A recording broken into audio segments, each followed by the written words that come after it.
Muy buenos días. Pues seguimos caminando en esta Semana Santa, en esta semana que seguimos meditando en el misterio de nuestra salvación, el misterio y el centro, el culmen de nuestra fe.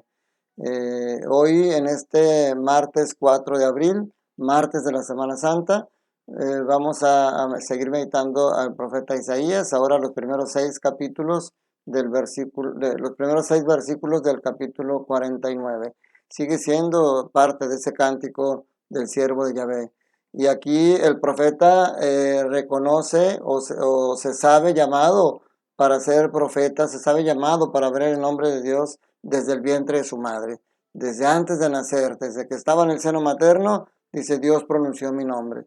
Escuchó el llamado de Dios aún ahí estando en el vientre materno. Sabe que va a ser el portador de la voz de Dios y sabe que tiene que confiar en el Señor, confiar en que no van a ser sus esfuerzos, no van a ser sus fatigas, no va a ser su cansancio el que logre los éxitos, el que logre sacar su causa adelante o su misión adelante, sino que es el mismo Dios, porque le dice, tú eres mi siervo, en ti manifestaré mi gloria, o sea, a través de ti se va a ver reflejada mi figura, mi poder. Por eso dice, en vano me he cansado, inútilmente he gastado mis fuerzas. En realidad mi causa estaba en manos del Señor y mi recompensa la tenía mi Dios. Esa es la confianza que debemos de tener en Dios como el profeta. Saber que nosotros tenemos que poner de nuestra parte, pero que realmente teniendo nuestra causa, teniendo nuestra misión, teniendo nuestra vida misma en manos de Dios, Él será el que nos guiará para que todo eso. Cuando nos desviamos de Dios y cuando queremos seguir nuestros propios caminos, entonces es cuando empiezan los problemas. Y aquí nuevamente habla de la universalidad. Y aquí vemos que estos pasajes de Isaías, por lo pronto, de pronto se refieren a Él, como que Él se siente elegido desde el vientre materno, que Él es el que va a traer la palabra, que Él es el que va a invocar al pueblo para que cambie. Pero nos habla de la universalidad de esa palabra, y aquí ya viene siendo la figura de Cristo. Porque dice, es poco que seas mi siervo solo para restablecer las tribus de Jacob y reunir a los sobrevivientes de Israel. Esa es la primera parte. Eso es lo primero, pero dice, te voy a convertir en luz de las naciones para que mi salvación llegue hasta los últimos rincones de la tierra. Aquí está ya dejando ver la figura de Cristo, que es el que va a conseguir esto. El profeta Isaías, los profetas del Antiguo Testamento no podían tener ese alcance. Tenía que venir Cristo para que Él sea nuestra luz y sea la luz de las naciones. Seguimos también con el Evangelio de San Juan, ahora el capítulo 13, versículos del 1 al 33 y del 36 al 38. Y fíjense, hay que poner atención en cómo empieza y en cómo termina este Evangelio, para tener empatía con Jesús, para ver cómo el dolor y el sufrimiento de su pasión no empieza en el pretorio con los golpes. El dolor moral, la tristeza de saberse abandonado, la tristeza de saberse traicionado por sus amigos, eso es algo que cala. No sé si a ti alguna vez te ha pasado, pero cuando un amigo te decepciona, te duele el corazón. Cuando es un verdadero amigo, cuando es un conocido, cuando es alguien que traes y dices, bueno, ¿qué se podría esperar de él? Pero cuando es alguien de los tuyos, alguien que forma parte de tu grupo elegido, alguien que consideras un amigo muy especial, entonces te duele.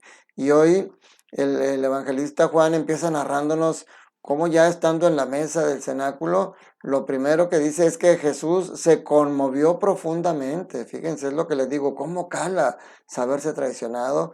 Y empieza diciéndoles, yo les aseguro que uno de ustedes me va a entregar. Empieza anunciando la traición de Judas. Todos se sobresaltan y Mateo nos dice que se empiezan a preguntar uno a otro, ¿seré yo? ¿Seré yo? Aquí no, aquí Juan nos dice que solamente se miraban perplejos. Y como Juan, el discípulo amado, estaba como siempre cercano a Jesús, dice reclinado a su derecha, Pedro como buen líder le delega y le hace señas y le dice, pregúntale quién será. Y entonces Juan se recuesta sobre el pecho de Jesús.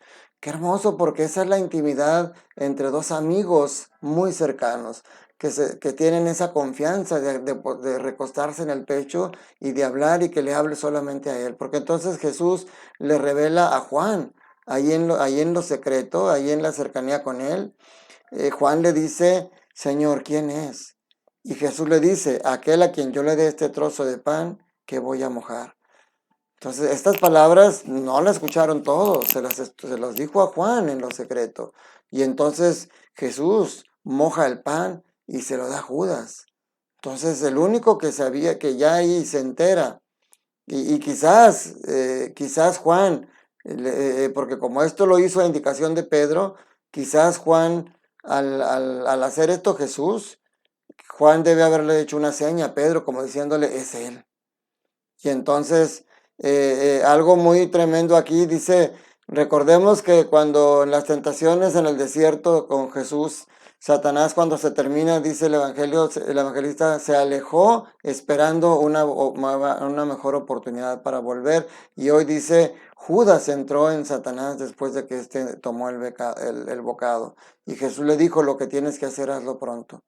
Pero ninguno había entendido lo que se refería, solamente como les digo, quizá Juan, Juan seguramente, y quizá Pedro también.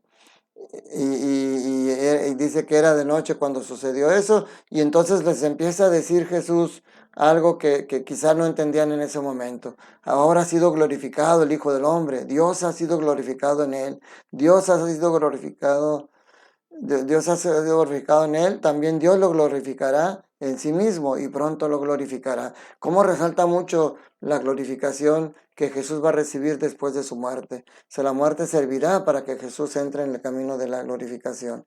Y luego, entonces vemos cómo este pasaje es un verdadero anuncio de Jesús, de lo que le espera, de lo que viene para él.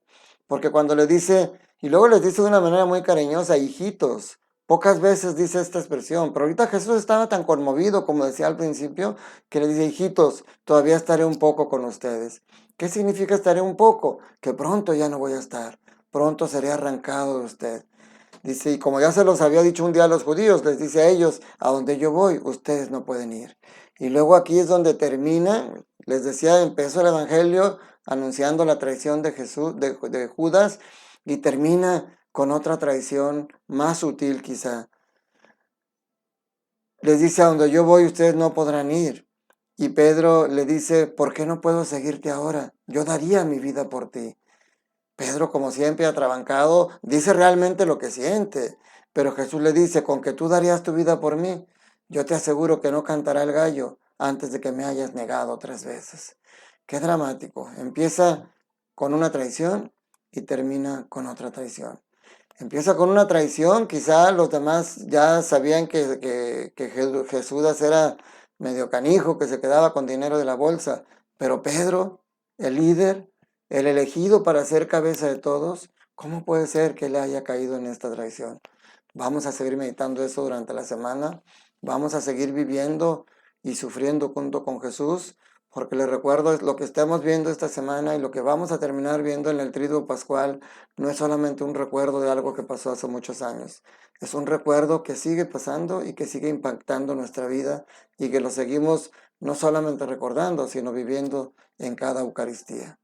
Que la bendición de Dios Todopoderoso, Padre, Hijo y Espíritu Santo, descienda sobre ustedes, sus familias, trabajos, escuelas y permanezca para siempre. Que tengas un día lleno del amor de Dios. Dile al Señor hoy, ya casi llegamos a la mitad de la Semana Santa, dile, Señor, ayúdame a comprender que hoy no pasará nada, que tú y yo juntos no podamos resolver. Y de esa manera podrás salir adelante de los ataques del enemigo. Un fuerte abrazo para ti y tu familia.